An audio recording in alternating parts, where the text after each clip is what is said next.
Hi friends, welcome to my channel. Today I am going to give you an idea about child's growth.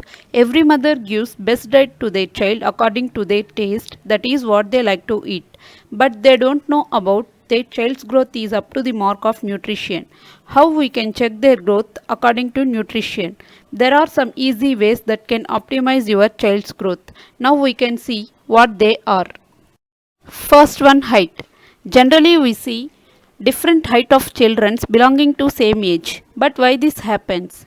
As per the study on children aged between 2 to 20 and the study duration ranged from few months to 2 years concluded that the child who consumed 100 ml of milk daily grew an extra 0.2 centimeters per year.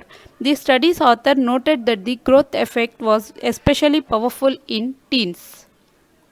Second one, vision. In today's generation, many of child's mother bother about their child's height, weight and head circumference because they thought that these are the indications of sufficient nutritional intake. But a study of children between ages 7 and 10 suggests that they are not definitive indicators of optimal nutrition. It also suggests that the children with normal vision may have been more physically active. Third one, cognitive development. In today's food culture, many mothers include potatoes and other starchy roots in their child's diet at an age of 6 months, especially potatoes because of their many nutritional benefits. But nutritionists suggest to skip starchy snacks. Why? Because cognition has been shown to be impaired by a snacky pattern of eating high carb foods, characterized by foods that require minimum preparation such as potatoes and other starchy roots, salty snacks, sugars. Pre-assembly, this effect is medicated through reduced nutrition to calorie ratio. So try to include food with nutrients shown to correlate more strongly with high IQ include vitamin E, omega-3 and iodine.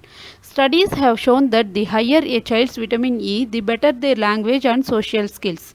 Similarly, the higher a newborn's omega-3 as measured in maternal umbilical cord blood, the higher that child's IQ later in childhood.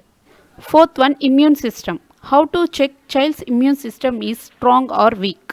Researchers found that individuals with subtle deficiencies of various micronutrients are more prone to develop variety of common day-to-day infections and more likely to have more severe infections with prolonged health disorders.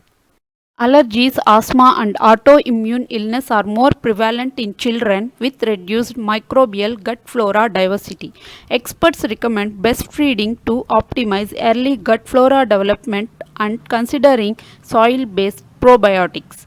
Including fermented foods in a child's diet and encouraging outdoor play would be preferred methods of introducing immune boosting probiotics.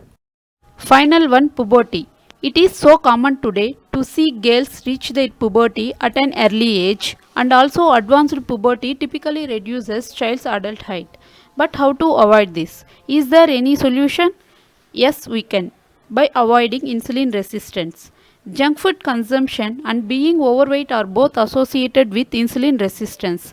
In boys, insulin resistance reduces testosterone levels. Low testosterone during puberty is associated with decreased development of muscle mass, impaired growth of penis and testicles, reduced deepening of voice, development of breast tissue and lack of normal hair growth. Thank you for watching. Keep watching my channel for more videos.